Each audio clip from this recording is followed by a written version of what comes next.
নমস্কার বন্ধুরা, শ্রাবণী রান্নাঘরে আপনাদের সবাইকে স্বাগত জানিয়ে আমি আবারও একটা রান্নার ভিডিও নিয়ে আপনাদের সামনে চলে এসেছি।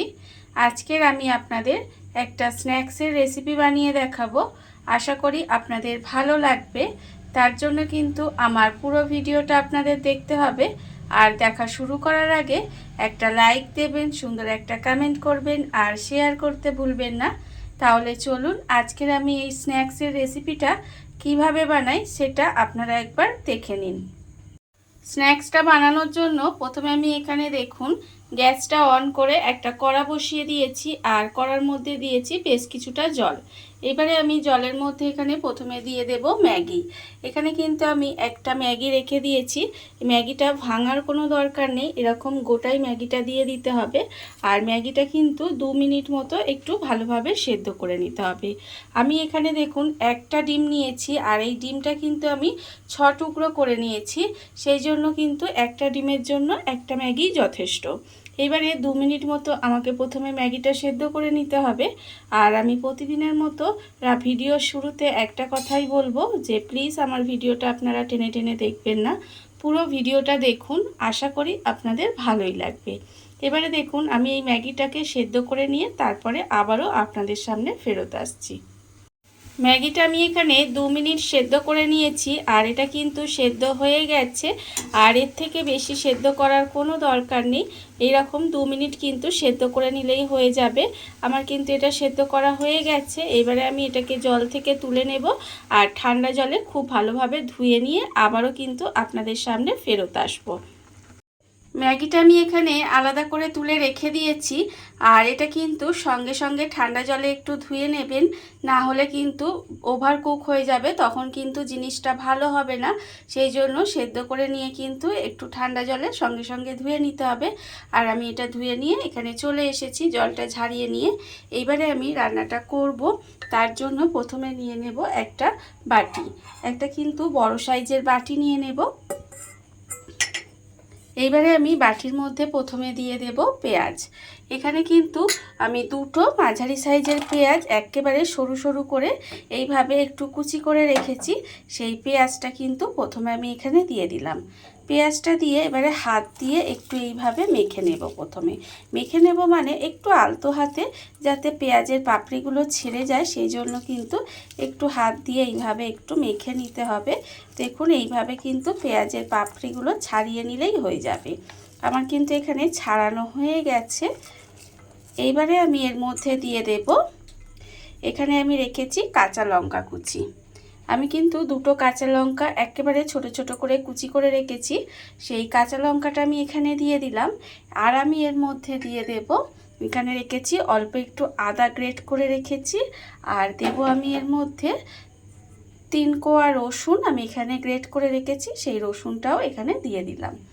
দিয়ে এবারে হাত দিয়ে আবারও কিন্তু এটা খুব ভালোভাবে মিশিয়ে নিতে হবে। এইভাবে কিন্তু আলতো হাতে আমি এটা মিশিয়ে নেব। মেশানো আমার হয়ে গেছে। এইবারে আমি এর মধ্যে দিয়ে দেব, এখানে আমি রেখেছি আন্দাজ মতো নুন, আছে আমার এখানে হাফ চামচ মতো গোলমরিচের গুঁড়ো, আর এখানে আছে ম্যাগি মশলা। এখানে 1 চামচ কিন্তু আমি ম্যাগি মশলা দিয়েছি। এই মশলাগুলো কিন্তু আমি এখানে দিয়ে দিলাম।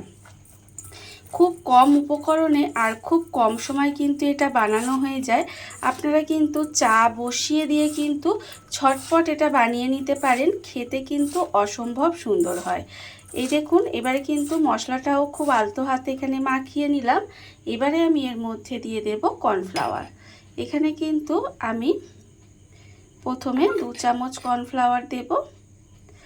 দিয়ে আমি এটাকে খুব ভালোভাবে প্রথমে একটু মাখিয়ে নেব। এইভাবে কিন্তু প্রথমে একটু মাখিয়ে নিতে হবে। দেখুন আমি এইভাবে মাখিয়ে নেব। কর্নফ্লাওয়ারটা কিন্তু আমি এখানে মাখিয়ে নিয়েছি। এইবারে আমি এর মধ্যে দিয়ে দেব ম্যাগিটা, মানে যে ম্যাগিটা আমি এখানে সেদ্ধ করে রেখেছি সেই ম্যাগিটা কিন্তু আমি এখানে দিয়ে দেব। দেখুন আমি কিন্তু পুরোটা দিলাম না, অর্ধেকের একটু বেশি ম্যাগি দিলাম। দিয়ে আবারও কিন্তু এটা খুব ভালোভাবে একটু মাখিয়ে নেব। এইভাবে কিন্তু আবারও একসঙ্গে একটু মাখিয়ে নিতে হবে। মানে আমার কিন্তু একটা ম্যাগির কিন্তু এখনও এতটা রয়ে গেছে, সেই বুঝে কিন্তু ম্যাগিটা আপনারা নেবেন। এবারে আমি এটা হাত দিয়ে দিয়ে জাস্ট এইভাবে একটু খুব ভালোভাবে মাখিয়ে নেব। সব কিছুর সঙ্গে কিন্তু এটা মাখিয়ে নিতে হবে। আর ম্যাগিগুলো কিন্তু একেবারে ভাঙার দরকার নেই, এইভাবেই কিন্তু এটা বানাতে হবে, তাহলে দেখবেন খেতে কিন্তু ভীষণ ভালো হয়। আমার কিন্তু ম্যাগিটা দিয়ে একটু এইভাবে মাখা হয়ে গেছে। এবারে আমি এর মধ্যে আবারও কিন্তু একটু কর্নফ্লাওয়ার দিয়ে দেব। এই কর্নফ্লাওয়ারটা দিলে কিন্তু ভীষণই মুচমুচে হবে, আর এটা কিন্তু খেতেও ভীষণ ভালো লাগবে। দেখুন আবারও প্রায় 1.5 চামচ মতো কর্নফ্লাওয়ার দিয়ে দিলাম। দিয়ে এবারে কিন্তু আবারও একটু এটা মেখে নেব, যাতে একটু আঠা আঠা ভাব হয় সেই জিনিসটা কিন্তু মেখে এরকম বানিয়ে নিতে হবে। দেখুন যাতে একটা বাইন্ডিং করা যায় সেটা কিন্তু করে নিলেই হবে। আমি এইভাবে আস্তে আস্তে একটু ভালোভাবে এইভাবে একটু মাখিয়ে নেব। কর্নফ্লাওয়ারটা দিয়ে মাখার ফলে এটা কিন্তু একটু আঠা আঠা মতো হয়ে গেছে, আর এর মধ্যে কিন্তু কোনো রকম জল ব্যবহার করা যাবে না। এইবারে আমি কি করছি দেখুন, এর থেকে এইভাবে অল্প করে নিচ্ছি, নিয়ে এইভাবে একটু সমান করে দিয়ে একটা ডিম কিন্তু আমি এর মাঝখানে দিয়ে দিচ্ছি। দেখুন এইভাবে মাঝখানে দিয়ে দিলাম, দিয়ে এবার এটাকে এইভাবে সুন্দর করে এইভাবে দেখুন সুন্দর করে কিন্তু এটা আবার একটু দিয়ে দিলাম, দিয়ে একটা শেপ দিয়ে দিতে হবে। এটা আপনারা যা খুশি করে শেপ দিতে পারেন। এইভাবে দিলে দেখবেন মানে ডিমটাকে কভার করে দিতে হবে, এটাই আর কি। দিলে বেশ সুন্দর দেখতেও হবে আর খেতেও কিন্তু ভীষণ সুন্দর হবে। দেখুন আমি কিন্তু এইগুলো এইভাবেই বানিয়ে নেব। এইভাবে জাস্ট ডিমটা ভেতরে দিয়ে দেব, দিয়ে এইভাবে কিন্তু হাত দিয়ে একটু চেপে চেপে বানালেই কিন্তু সুন্দরভাবে এটা বানানো হয়ে যাবে। দেখুন এইভাবে একটু বানিয়ে নিতে হবে, একটু আলতো হাতে এইভাবে একটু চেপে চেপে বানিয়ে নিলেই কিন্তু এটা বানানো হয়ে যাবে। দেখুন আমার কিন্তু বানানো হয়ে গেছে।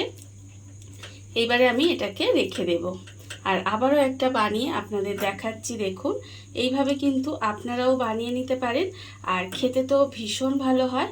এইভাবে বানিয়ে একদিন খেয়ে তারপরে আমাকে কমেন্ট করে জানাবেন যে আপনাদের কেমন লাগলো। দেখুন আমি কিন্তু এইভাবে আবারও একটা বানিয়ে তারপরে আপনাদের দেখাবো।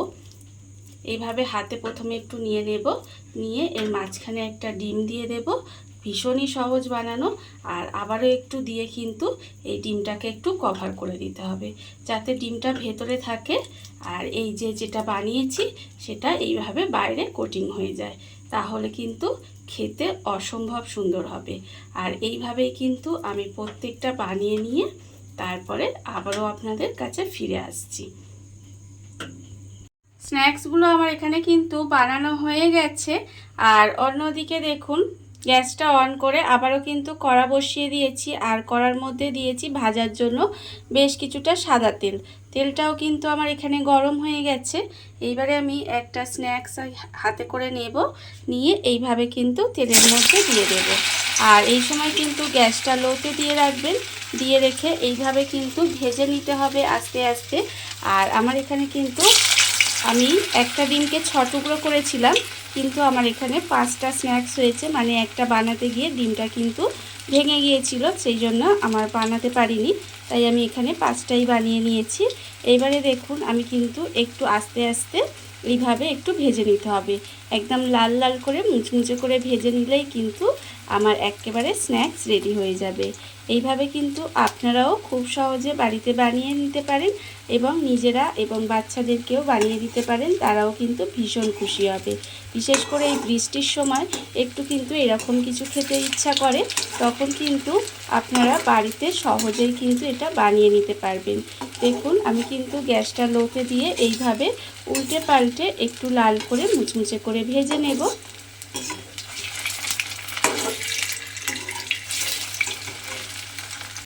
স্ন্যাক্সগুলো কিন্তু আমি এখানে উল্টে পাল্টে লাল করে ভেজে নিয়েছি, আর এর থেকে কিন্তু ভাজবো না।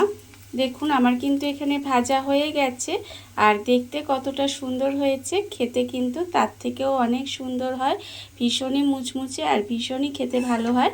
এইভাবে কিন্তু আপনারাও একদিন হলেও বানিয়ে নিতে পারেন, ভীষণ সহজ, খুব কম উপকরণে হয়ে যায় আর খুব কম সময় লাগে। দেখুন আবারও কিন্তু আমি এইভাবে তুলে রেখে দিলাম, আর অন্য যে স্ন্যাক্সগুলো আমি বানিয়েছি সেইগুলোও কিন্তু আস্তে আস্তে এইভাবে তেলের মধ্যে দিয়ে সমস্ত স্ন্যাক্সটা আমি ভেজে নিয়ে তারপরে আবারও আপনাদের পরিবেশন করে দেখাবো ঠিক কেমন হলো। দেখুন বন্ধুরা, বাড়িতে থাকা কত অল্প উপকরণে কত অল্প সময় কত সুন্দর একটা স্ন্যাক্স রেসিপি তৈরি হয়ে গেছে, আপনারা দেখতেই পেলেন। আর এটা কিন্তু আপনারা চা কফির সাথে খেতে পারেন, শুধু মুখে সসের সাথেও কিন্তু খেতে পারেন, খেতে কিন্তু অসম্ভব সুন্দর হয়। এইভাবে আপনারাও কিন্তু একদিন বাড়িতে বানিয়ে আমাকে কমেন্ট করে জানাবেন। আর এই ভিডিওটা যদি আপনাদের ভালো লেগে থাকে, আপনারা যদি ফেসবুক থেকে দেখে থাকেন পেজটি ফলো করে দেওয়ার অনুরোধ রইল, আর যদি ইউটিউব থেকে দেখে থাকেন চ্যানেলটি সাবস্ক্রাইব করে নেওয়ার অনুরোধ রইল। তাহলে চলুন ভিডিওটা আমি এখানেই শেষ করছি। আপনারা সবাই ভালো থাকবেন, সুস্থ থাকবেন। আবারও হাজির হব নতুন কোনো রান্না নিয়ে।